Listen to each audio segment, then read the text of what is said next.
Oi gente, hoje eu vou bater um papo com vocês sobre formas para fazer bolo. E eu procurei separar a maior variedade possível de formas, porque o resultado do bolo que vocês vão fazer depende muito da escolha que vocês tiverem em relação às formas. Eu vou começar com uma forma que antigamente era bem usada, que são as formas de vidro. Eu particularmente não gosto dessas formas, elas são antigas, elas aguentam, vão bem ao forno, mas a casquinha, a qualidade da casquinha que ela produz não é tão gostosa. E é difícil também de desenformar. Outro material antigo, mas que ainda se acha no mercado, são as formas feitas com folha de Flandres. Elas são bem usadas para pudim e pães, mas como vocês podem ver, não sei se pelo vídeo aí dá, mas elas logo, e não demora muito não, elas começam a ficar pretas dentro. E elas são bem fininhas, então o calor distribui rápido, mas ela também perde o calor rapidamente. Então não são formas que eu recomendo, elas amassam facilmente e esse preto em contato com a comida eu não gosto não. Uma forma que muita gente usa são as que têm uma substância de revestimento interno, os famosos antiaderentes.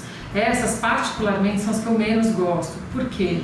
O antiaderente, conforme você vai usando, eles vão saindo. E a hora que você pensa que isso sai e vai para o teu alimento. Então o bolo que você está consumindo acaba tendo partículas dessa substância. Um material que está muito na moda são as formas de silicone. E elas têm uma fama de que não grudam. Elas realmente não grudam depois de algumas usadas, mas até elas chegarem na fase de que não gruda, você precisa untar. Quando você tem um bolo grande, é difícil você desenformar. Se o bolo é fofinho, principalmente, imagina você desenformar um bolo grande numa forma assim. Ele acaba quebrando. As formas de louça são raras de achar no mercado. Eu tenho algumas na cozinha, porque eu particularmente acho elas lindas. Elas dão um bolo, elas assam bem legal, mas tem dois poréns. A casquinha também não é das melhores. Ela não consegue trabalhar o calor igual ao metal.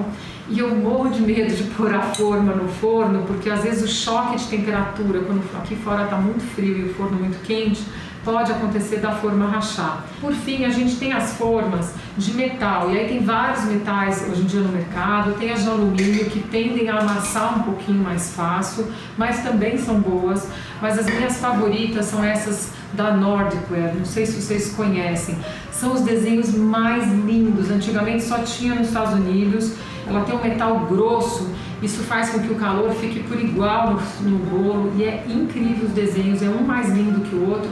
Outra dica que eu queria falar, agora não mais falando de material, mas é falando do formato das formas. É preciso lembrar que a forma que tem o furo, isso aqui funciona como uma chaminé. Então o calor ele passa pelo furo, fazendo com que toda a massa seja exposta à mesma temperatura. Então formas assim com furo, elas assam mais rápido do que as formas sem. Essas 100, elas acabam dando a maior protuberância aqui. Quando os bolos são muito grandes, eu acho difícil alçar elas. A temperatura é muito diferente, você tem bolos que recebem mais calor aqui fora do que dentro, né, a massa, então acaba dando um pouco mais de diferença. Quando você olha um bolo assado numa forma sem furo, você pode facilmente perceber que até o meio atingiu o ápice, né, que é quando ele abre, a parte de fora já foi exposta a tão mais calor que ela começa até a baixar um pouco. Existe no mercado uma cinta, eu não tenho ela aqui hoje, ela é de um material que não queima, vocês podem pôr no forno, chama cinta para bolos.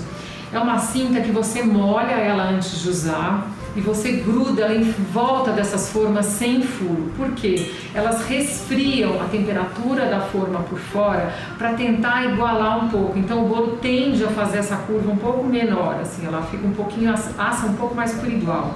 Eu tenho algumas formas aqui diferentes que eu não sei se vocês usam para bolo, mas se usarem, precisam de cuidados também especiais.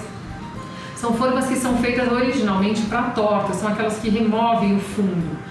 E essas formas, a não ser que a sua seja novinha, esteja bem encaixada, vira e mexe elas vazam o bolo. Porque o bolo, quando é muito líquido, eles acabam conseguindo passar pelas frestinhas e pingam no fogão. E essa forma aqui, que parece um chapeuzinho, acho que muita gente ainda não conhece.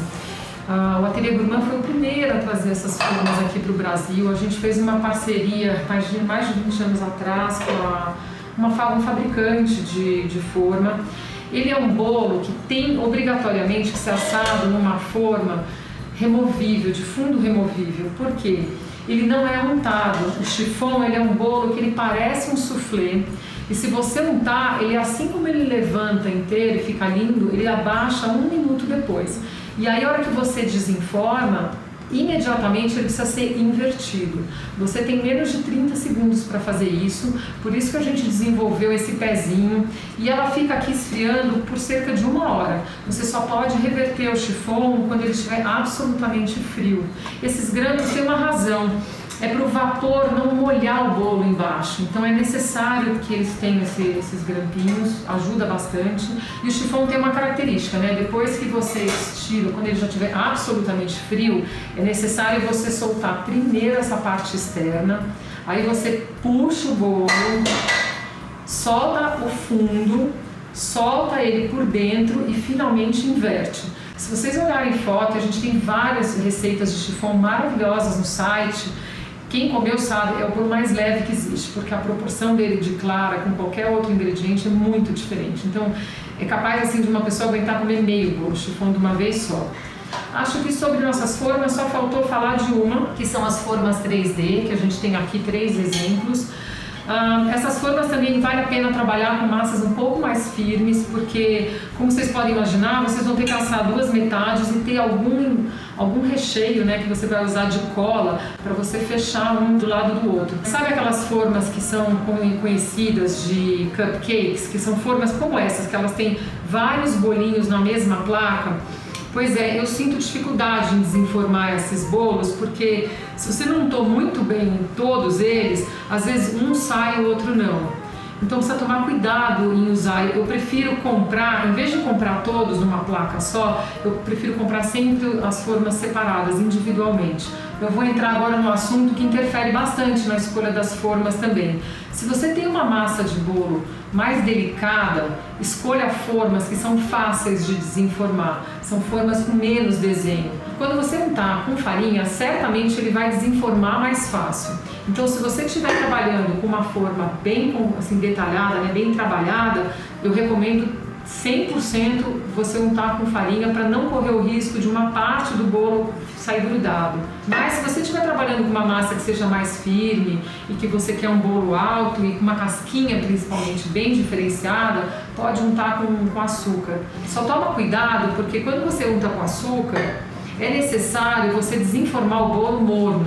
Não deixe esfriar, senão você nunca mais consegue desenformar. Acho que a gente cumpriu nossa missão por hoje. A gente tem umas formas aqui retangulares, que eu também gosto bastante, e elas também assam muito bem. Elas são um meio termo entre a forma circular, que ela acaba expondo a temperatura de uma forma que prejudica muitas vezes a massa, em relação à forma com furo. A retangular ela é o meio do caminho, ela por ter uma distância menor, né, entre uma borda e outra, ela acaba assando direitinho. Então acho que era isso, espero que vocês tenham gostado do nosso especial de formas.